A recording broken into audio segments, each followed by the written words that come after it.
আসসালামু আলাইকুম wrestling lovers, কি অবস্থা সবার? স্বাগত সবাইকে রেসলিং স্টোরিজ নেটওয়ার্কের আরও একটি ব্র্যান্ড নিউ কিউএনএ ভিডিওতে। ডিয়ার অডিয়েন্স, অনেক দিন ধরেই আপনারা কিউএনএ ভিডিও চাচ্ছিলেন।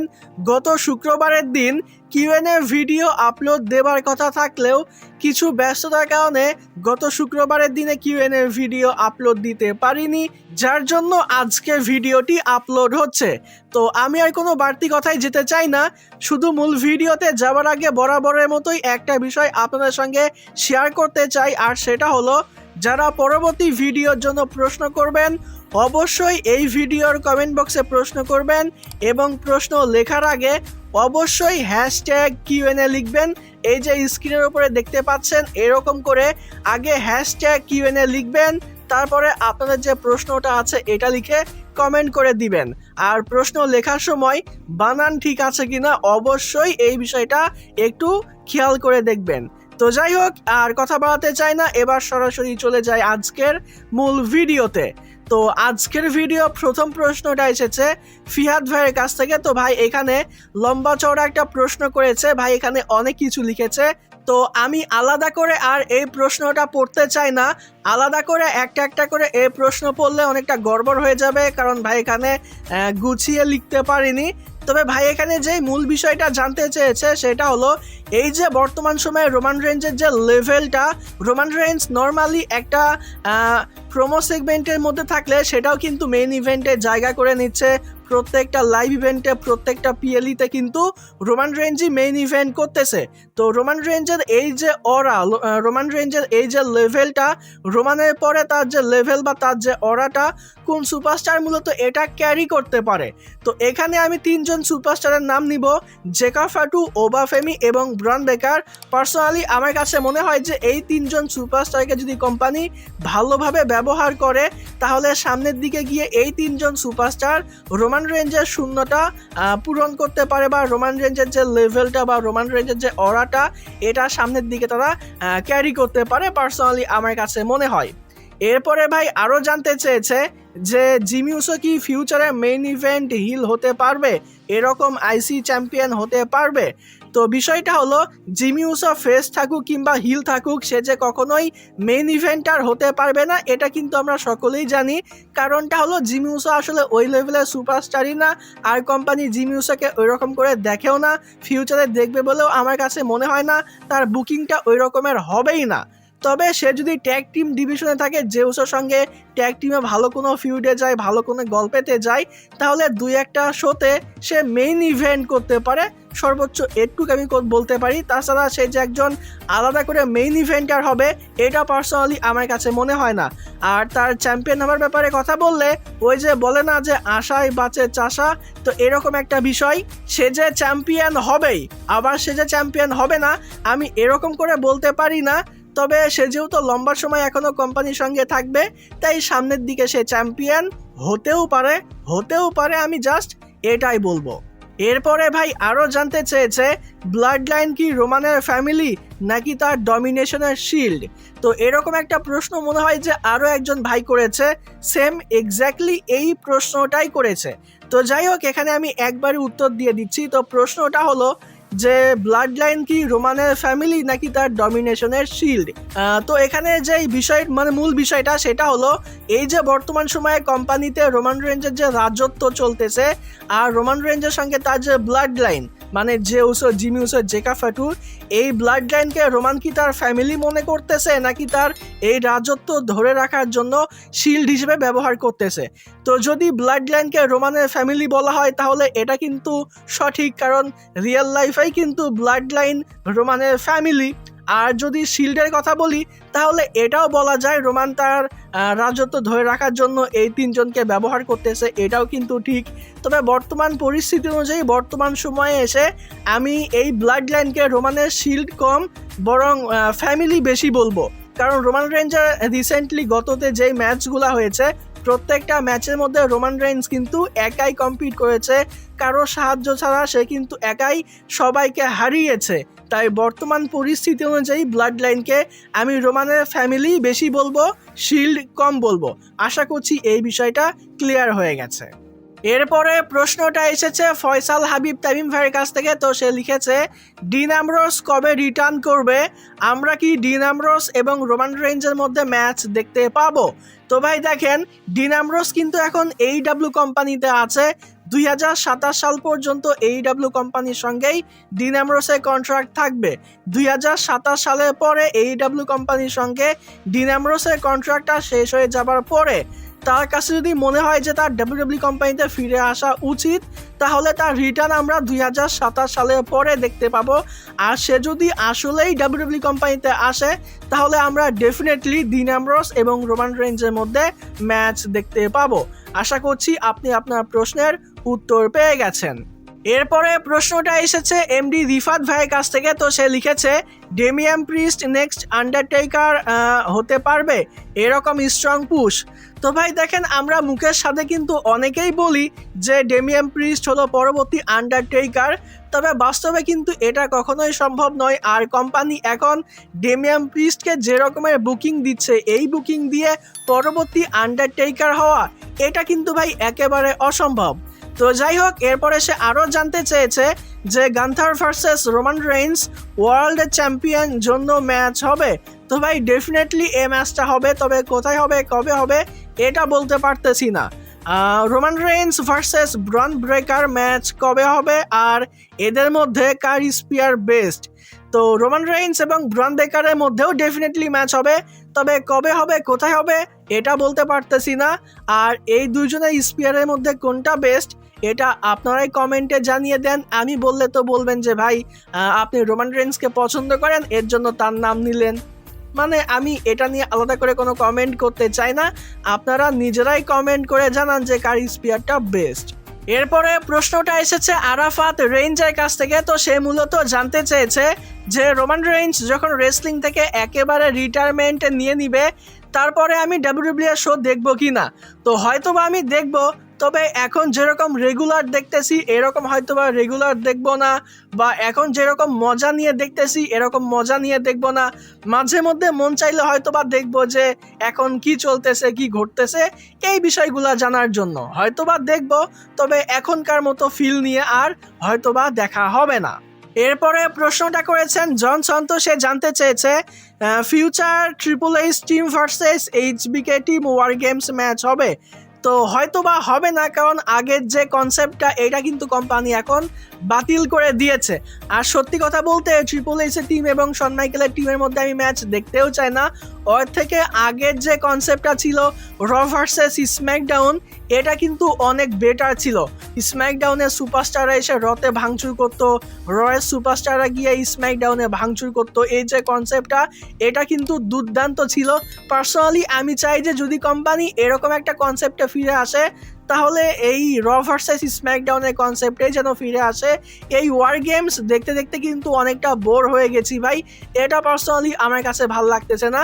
তো ভাইয়ের যে মূল প্রশ্ন যে শন মাইকেলের টিম এবং ট্রিপল এইচের টিমের মধ্যে আমরা ফিউচারে ম্যাচ দেখতে পাবো কিনা ওয়ার গেমস, তো আমি এটার অ্যান্সার নাই দিব, কারণ এটা হওয়ার সম্ভাবনা কিন্তু একেবারেই নাই বললেই চলে। তো এরপরে ভাই আরও একটা বিষয় জানতে চেয়েছে, সেটা হলো স্টোন কোল্ড স্টিভ অস্টিনের যে রেসলম্যানিয়া 43-তে CM পাঙ্কের সঙ্গে একটা ম্যাচ হওয়ার ব্যাপারে আমরা গুঞ্জন শুনতে পাচ্ছি।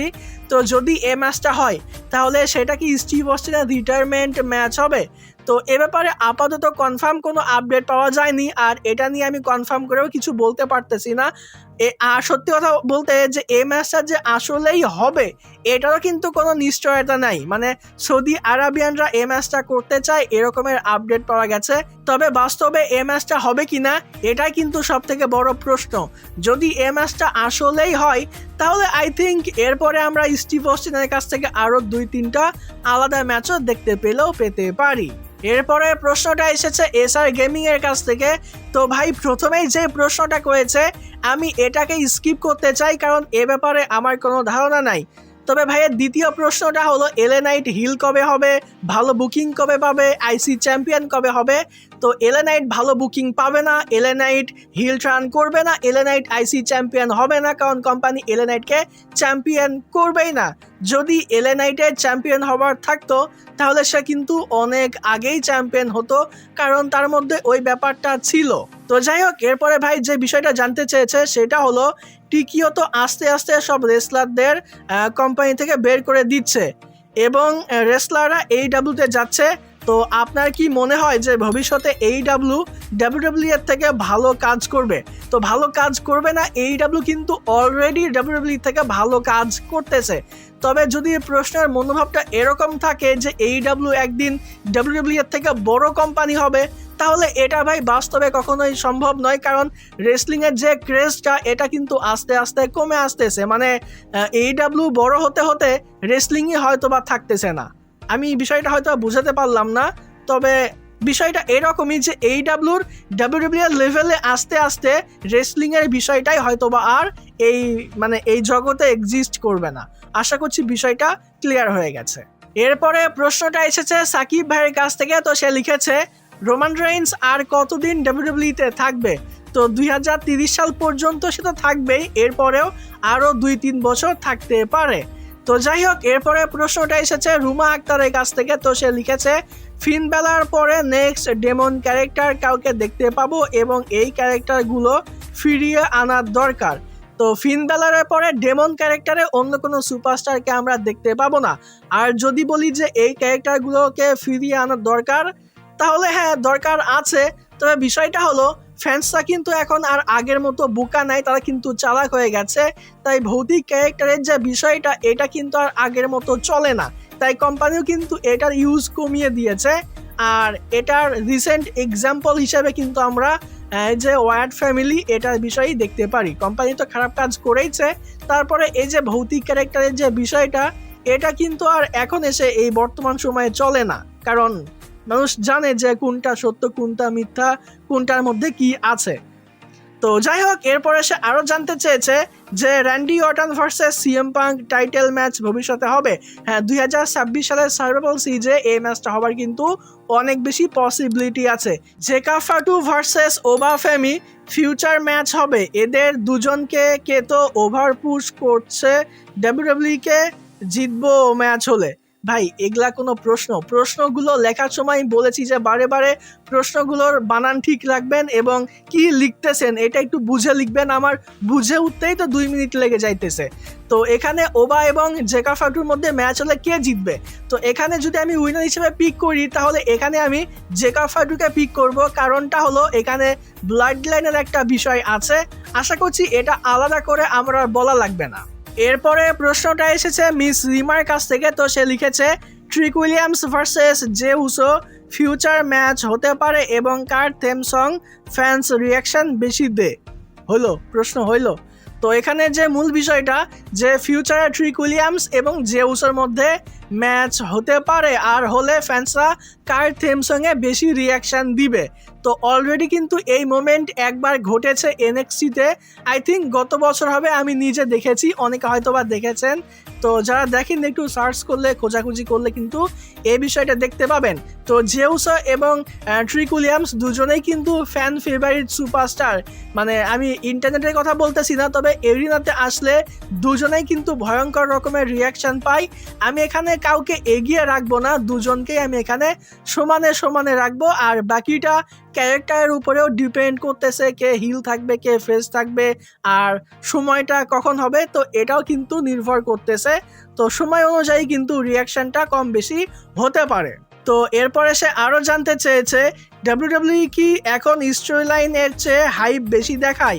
অবভিয়াসলি স্টোরি লাইনে ভালো কিছু দেখায় না, বুকিংয়ের সময় ভালো বুকিং দেয় না, গল্প বিল্ড আপের সময় বিল্ড আপ করে না, শুধুমাত্র হাইপে চলতেছে যে রোমান ভার্সেস রক ধামাকা, মানে রোমান এবং রকের নাম নিয়েই চলতেছে, গল্পের মধ্যে কিছু দেখানো লাগবে না। তো মানে এটা আমি জাস্ট এক্সাম্পল হিসেবে বললাম। এরপরে সে আরও জানতে চেয়েছে রোমান রেইন্স ভার্সেস ম্যাকেন্টারের মধ্যে ওয়ার্ল্ড চ্যাম্পিয়নশিপের জন্য ম্যাচ হবে এবছর। তো এবছর কিন্তু এই ম্যাচটা হওয়ার সম্ভাবনা একেবারে নাই বললেই চলে। তাও একটু সম্ভাবনা থাকতো যদি ম্যাকেন্টার অ্যাক্টিভলি কম্পিট করতো। ম্যাকেন্টার তো এখন কোম্পানিতে অ্যাক্টিভই নাই, তাই সে আসবে এবং রোমানের এগেনস্টে ম্যাচ পাবে এবছরই। পার্সোনালি আমার কাছে এমনটা মনে হয় না। এরপরে প্রশ্নটা এসেছে দ্য বয়ের কাছ থেকে। তো সে লিখেছে ব্রন বেকার ভার্সেস ড্রু ম্যাকইন্টায়ার ম্যাচ কখন হবে? যখন কোম্পানি করবে তখনই হবে। দ্বিতীয় প্রশ্নের অ্যান্সার অলরেডি দিয়ে দিয়েছি।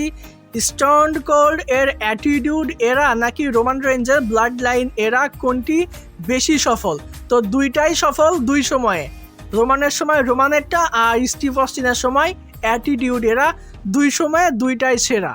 এরপরে প্রশ্ন করেছে রাহি আহমেদ। তো সে লিখেছে রোমান রেইন্স ভার্সেস ওবাফেমির ম্যাচটি কোন প্রিমিয়াম লাইভ ইভেন্টে ডিজার্ভ করে? তো এই ম্যাচটা কোথায় হওয়া ডিজার্ভ করে এটার থেকে কোম্পানি কোথায় করতে চায় এটা বড় বিষয়। তো কোম্পানি এই ম্যাচটাকে রেসেলম্যানিয়া 43-তে করতে চায়, আর এর জন্যই সামারস্লামেই কিন্তু রোমান রেইন্স এবং সেথ রলিন্সের মধ্যে কোম্পানি ম্যাচটা আগে ভাগেই করেছে। সেই সময় যদি রক অ্যাভেলেবেল না থাকে তাহলে রেসেলম্যানিয়া 43-তে আমরা রোমান রেইন্স এবং ওবাফেমির মধ্যে ম্যাচ দেখতে পাবো। সত্যি কথা বলতে এটা রেসেলম্যানিয়া লেভেলেরই একটা ম্যাচ। এরপরে প্রশ্নটা এসেছে আবারও ফিয়াদ ভাইয়ের কাছ থেকে। তো সে লিখেছে র্যান্ডি অর্টন কি কখনো ম্যানি ইন দ্য ব্যাংক জিততে পারবে? তো র্যান্ডি অর্টন যেহেতু এখনো আরও 4-5 বছর অ্যাক্টিভলি কম্পিট করবে, তো এর মধ্যে সে একবার মানি ইন দ্য ব্যাংক জিতলেও জিততে পারে। ড্রু ম্যাকইন্টায়ার কি এখন ডাব্লিউডাব্লিউ এর মোস্ট ডেঞ্জারাস সুপারস্টার হিসেবে ভালো বুকিং দিবে? তো কোম্পানি তাকে ভালো বুকিং দিক আর না দিক, তবে বর্তমান সময়ে কোম্পানির মোস্ট ডেঞ্জারাস সুপারস্টারদের মধ্যে ম্যাকইন্টায়ার কিন্তু একজন, তার নামটা কিন্তু এখানে নিতেই হবে। এরপরে সে আরও জানতে চেয়েছে ভাই কডি রুডস কি ওটিসির মতো টিম তৈরি করতে পারবে ভবিষ্যতে? কডির পেছনে অনেক রেসলার থাকবে এরকম, তো ভাই এটা কখনোই সম্ভব নয়, কারণ কডির মধ্যে আসলে ওই বিষয়টাই নাই। কডি হবে লিডার আর তার পেছনে অন্যান্য সুপারস্টাররা থাকবে, এটা বাস্তবে কখনো সম্ভব নয়, এটা শুধুমাত্র স্বপ্নতেই সম্ভব। তবে অন্য কারো টিমের মধ্যে মানে অন্য একজন লিডার তার লিডারশিপে কডি থাকতে পারে, মানে অন্যজনের টিমে কডি থাকবে, তবে কডির টিমে অন্য রেসলাররা থাকবে, এটা কিন্তু ভাই বাস্তবে কখনোই সম্ভব নয়। তো যাই হোক, এরপর আজকের ভিডিওর সর্বশেষ প্রশ্নটা এসেছে আবারও রাহি আহমেদ ভাইয়ের কাছ থেকে। তো সে লিখেছে ভিন্স ম্যাকম্যান কি আর কখনো ডাব্লিউডাব্লিউতে আসবে? তো এখন কিন্তু এটার একটা পসিবিলিটি আছে। তার ব্যাপারে যে কেসগুলো চলতেছে সেখান থেকেও কিন্তু ভিন্স ম্যাকম্যান একেবারে ফ্রি হয়ে গেছে। তো এখন একটা চান্স কিন্তু আছে ভিন্স ম্যাকম্যানের আবারও ডাব্লিউডাব্লিউতে কাম ব্যাক করার। তবে এটাকে আমি 50-50 বলবো, মানে হতেও পারে নাও হতে পারে। কেউ যদি এটাকে ধরে নেয় যে সে কাম ব্যাক করবেই তাহলে কিন্তু ভুল হতে পারে। মানে হতে পারে যদি আমরা এটা ভেবে চলি তাহলে আমরা ভবিষ্যতে গিয়ে ভিন্স ম্যাকম্যানের রিটার্ন আবারও ডাব্লিউডাব্লিউতে বা কামব্যাক ডাব্লিউডাব্লিউতে দেখতে পেতে পারি। তো যাই হোক ডিয়ার অডিয়েন্স, এই ছিল মূলত আজকের কিউএনএ ভিডিওর প্রশ্ন। আর এই ভিডিওর জন্য গত ভিডিওতে যারা প্রশ্ন করেছিল বা যারা কমেন্ট করেছিল, চলেন এবার এক নজরে তাদের কমেন্টগুলো দেখে নিই। তো এই ভাইগুলা মূলত গত ভিডিওতে কমেন্ট করেছিল আজকের কিউএনএ ভিডিওর জন্য। তো যাই হোক ডিয়ার অডিয়েন্স, এই ভিডিওটা এ পর্যন্তই ছিল।